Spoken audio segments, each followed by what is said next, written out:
You like that. You like that. Yes, you do like that. All right. If you're keeping track at home, and I know you are, we are live on YouTube. So if you don't get your alert within 2 minutes, see again, I'm supposed to set the video, let it fester for a minute or two to see if the alerts go out. And I keep forgetting to do that. And I just hit the button. But now I got to copy the link. I could send you the link this way. But as a subscriber, you should get the link, the you know,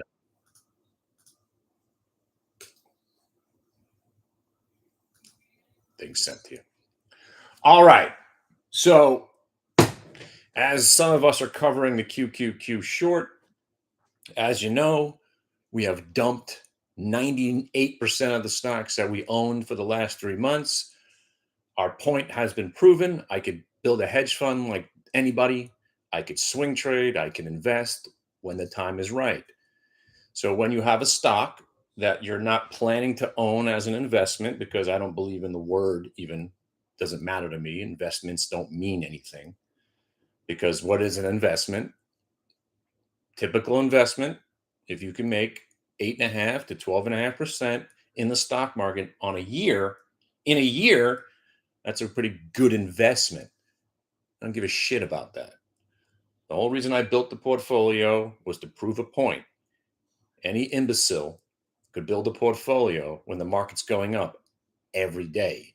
The skill will be where you get out and whether or not you rebuy, which we have no intentions of rebuying because if you haven't noticed, the market's in a downtrend right now. There might be a time to buy, but who cares? We're not addressing that right now. Point is, you know why I sold most of these stocks? Because owning stocks is not what I do, baby, especially going into earnings reports. Hey, Ring's about to report. Oh, good. We're up money on the trade. Sold. Oh, Hood's about to report. We're up money on the trade. Sold. Oh my God, Beyond Meat's going to report soon. I guess what we're going to do? Sold. IEP's going to report soon. Do we want to own this stock for the rest of our lives? No, sold. Like Genenrec or whatever that rec one was. CDLX is going to report. Sold. That's the only one that actually went up after the report. And yet still, where is it now? 1348. Still $2 above where we sold it. Big deal. Some of the stocks that we sold out of got annihilated. How's the Schrodinger? We sold it at 50 and change. Went down 14 points when they released earnings. Look at what Carvana's doing right now. Right? 5 to 58. That wasn't enough, Kathy Wood. 5 to 58. 58, as I posted on my page, 58, inevitable. We got to 58, sold, right? All we got left is one contract that was a goof, and we're still up on it. We bought, remember, Leaps, $85 calls, the dumbest trade ever. Anyway, point is, all we got now is Rig, which we bought more yesterday at 778 and 787. Look at it now, 850. It's the only stock I own. I'm short more Qs than you'll ever have in your entire life right now. Naked calls, short the stock. Didn't buy any puts. That's the only thing I haven't done yet because I generally don't like buying puts because I was thinking about buying long-term puts. But again, if you were listening to my commentary the other day, take away something from every moment and then you build a generational wealth of information.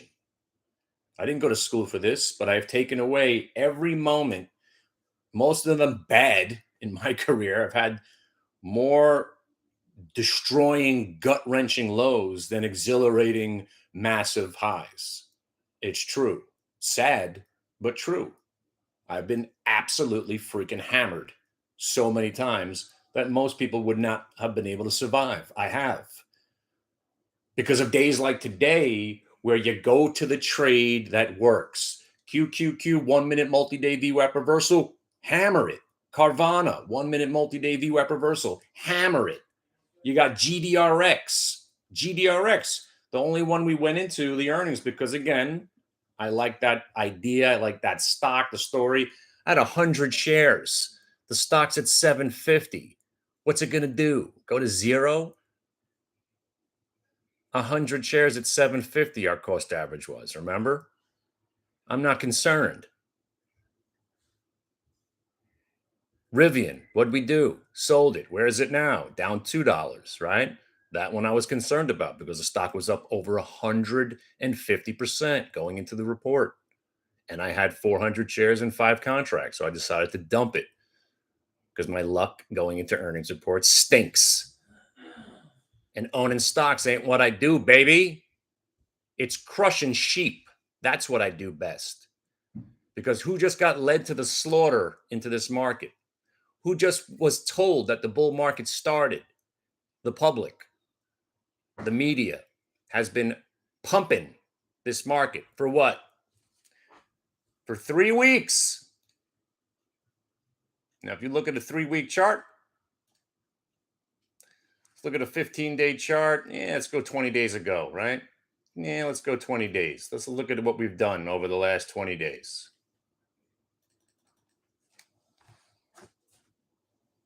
Ran out of steam, put in a double top, sold off. And this is just a mini correction. It's not a big deal. We could turn around at any second and rally, rally, rally, rally. I think the highs are in for the year. Yeah, I said it. Said it. I'll say it again. I think the highs are in for the year. What did he say? I said that I think the highs are in for the year. And I got no problem staying short the Qs right now until I get forced out. And that's the difference between me today and the me from 10 years ago. 10 years ago, fuck this shit. I'm right. I ain't covering these short. Fuck that shit. This market's going to roll over any day now. I'm going to be right. No. Now the market says, no, dummy, you're wrong. We're going to rip up in your face. You better cover. Boom, press the button. That's the difference between me now and 10 years ago. But let's keep the story going. Remember, as they were preparing you for a recession and a depression and an extended long market bear market, long extended bear market, a market that may never, you heard the word never recover. You heard the words dinosaur when people were referring to Microsoft and Apple. Ding, ding, that's the dinner bell. When they're downgrading Carvana at 5 with a $2 target, that's the AMD Goldman Sachs moment from 12 and a half years ago. Downgrading a stock at $5 with a $2 target. That's already down 390 points. Why even expose yourself to that kind of risk? You don't do that. You take the other side of that trade. So now 309 days into the bull market, what happens? Suddenly it's a bull market, right? Suddenly it's a bull market. Hey, look, I was not the first one in. Josh Brown bottom was significant, but we broke the Josh Brown bottom, which was scary, and we went lower. But then came the rally, the October low, pivot, tried to sell off in December, pivoted off that spot. And you know what the real major breakout was? You should March. March is where we pivoted again. And then just as early, go back to May 25th of this year, and you will see it. And then you'll also see where we're probably going back to. Because when the market starts to sell off, we give it Jerry all back. We give it all back. And I'm not saying COVID lows, you maniacs. No, we're just going to give back the froth. And we haven't given back the froth yet. The froth will be given back, and I believe 357.50 has to be tested.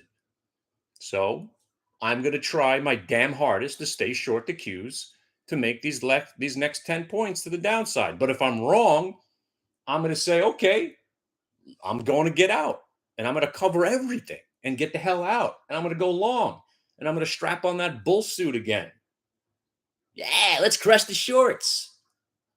But now you got to understand, why did I dump the portfolio? Because we're going into earnings. And everybody started getting bullish. When the bears that were holding on and holding on and holding on, they finally give up, that's capitulation. Just like when the bulls do it, when they finally give up, a la the Josh Brown bottom. When Josh Brown finally gave up on Roblox, that was a crucial moment in the history of the stock market. Right there, capitulation, live on television. And what happened? It was a great buying opportunity for 2.5 months, not only on Roblox, but on the entire market. So what happened now, right? You're getting capitulation of the bears and the, oh my God, everything's going up now, right? Once they started talking about breadth expansion, right? Everybody's like, oh, this market's bullshit. It's only 7 stocks, which was the case for some time.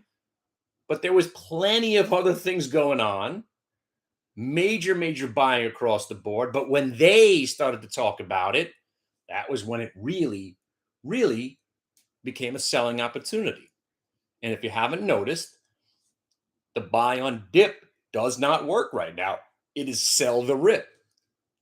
Until that changes, until you see stocks that are getting bought on bad news, that's when sentiment changes. Now you're selling on good news. You're selling on any news. You're selling.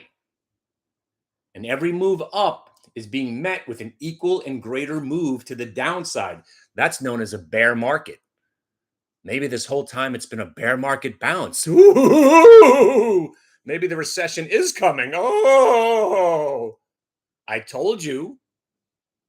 Because owning stocks ain't my bag, baby. My bag is beating down people that don't know what they're doing. Because I used to be that guy. And I'm not going to fuck with you. I got destroyed on Yell today. I got lit up on that Schrodinger trade yesterday. I'm not always winning. But now with this QQQ short and the machine, if you don't know, that's my nickname for my son now. He's the machine. He only trades earnings reversals. Carvana's going down, breaking VWAP, short it, killed it. That's his one trade. He's done.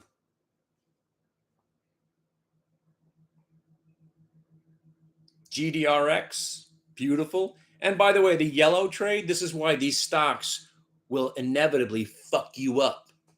Because it's stocks like yellow because there was a reason to buy it today. There was. They reported earnings. The stock broke VWAP and then broke the high today. I'm in with 5,000 shares. Next thing you know, I'm up 18 cents. Here we go. I'm thinking I'm going to make 10 grand on the trade. Look at the candle on yellow. That's me. Bang.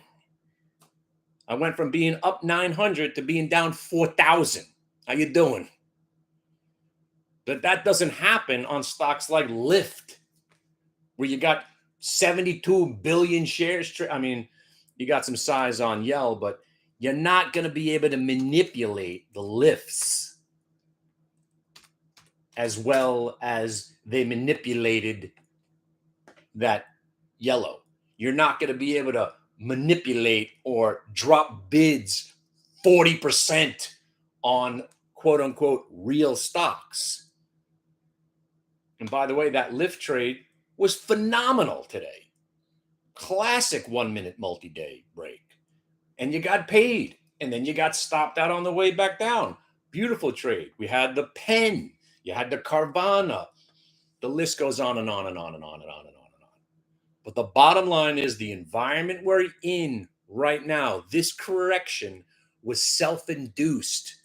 The they concocted it, not the they that you think about, the they that run shit. Because the they were selling into this move anyway, like my dad. By the way, we are Q-less. My dad, for the first time in 30 years, doesn't own the Qs. Saying something. The hell was I going to say now? Oh, the they. The they were shorting this market. They had already gotten out. And then it kept going up a little bit more. So you know what they did? They called their corrupt, awful people at the Fitch industry, the Fitch rating industry, the complicit criminals at the rating agency that brought this country to its knees in 2009 with their fake, awful AAA ratings on bonds that were all worthless. They call their friends over at the rating agencies and they say, hey, this bull market's getting out of hand. Yeah, we dumped most of our stocks. Now we'd like to make some money on the short. Yeah, we just got short and the market went up today. We don't like that. Yeah, it's time to downgrade the whole fucker. All of it. Just downgrade the United States. Yeah. yeah, I know you're all corrupt and nobody trusts you, but you know what? There's so many stupid people out there that they're going to believe you anyway. Just do it. Shut up. Do it. And that's what happened. And that's what happened. They're all complicit. Everyone's inept. Everyone's complicit. Follow the price, and you'll never be fooled again. Fool me once.